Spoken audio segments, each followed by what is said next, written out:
ants climbing tree kung tawagin ng mga Chikwa. So, kailangan natin ng pork giniling, asukal na brown light soy sauce, dark soy sauce, cooking wine, at yung sutanghon sa ating glass noodles, luya, sibuyas dahon, bawang, chili, at sibuyas yung baybay. Ngayon, magigisa na tayo ng bawang at sibuyas. After that, haluin lang mabuti na maging brownish. Isama na yun natin yung giniling. And then, i-mix yung pork natin.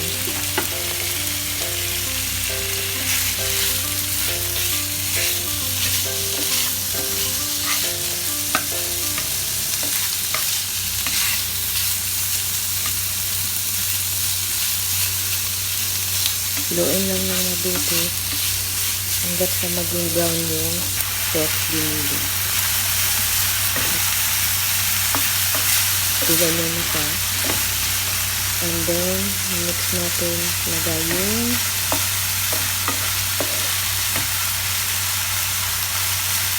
prepare tayo ng sauce para sa noodles na mga ilalagay natin. Ito, lagyan natin ng dark soy sauce, light cooking wine, tsaka asukal yung brown, at konting chicken powder. Then, tubig. 2 cups na tubig.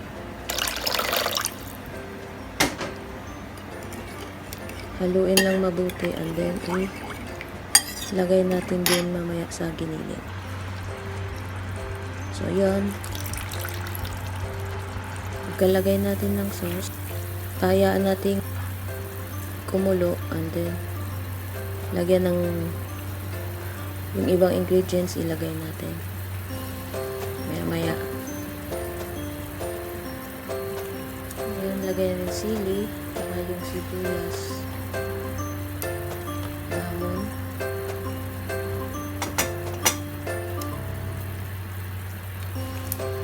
and then haluin lang natin siya.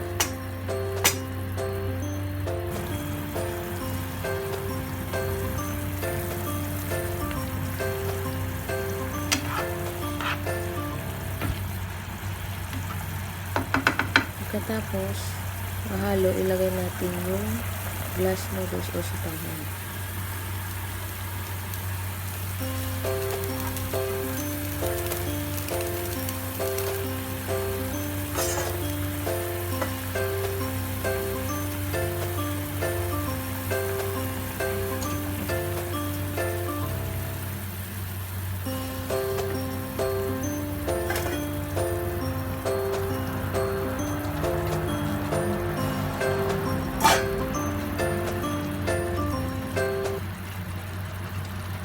Then, haluin natin ng maigi para magpantay yung kulay niya. Ganun talaga, mahirap mag-video habang nagluluto o mahirap magluto habang nag-video.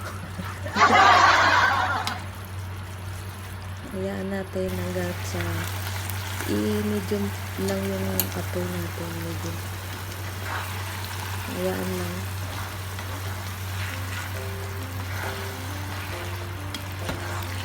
Pag ganyan na yung kunti na lang yung sauce, pwede na rin siyang i-off yung apoy kasi ma-absorb din naman yun ng glass noodles or yung sutanghon niya. So, ito na yun guys. Ito na ang ants climbing tree. Ready to serve. Try nyo, madali lang lutuin, parang pancit lang sa atin. With the twist nga lang sa kanila kasi may sili at walang ibang gulay. Pork giniling lang tsaka sili.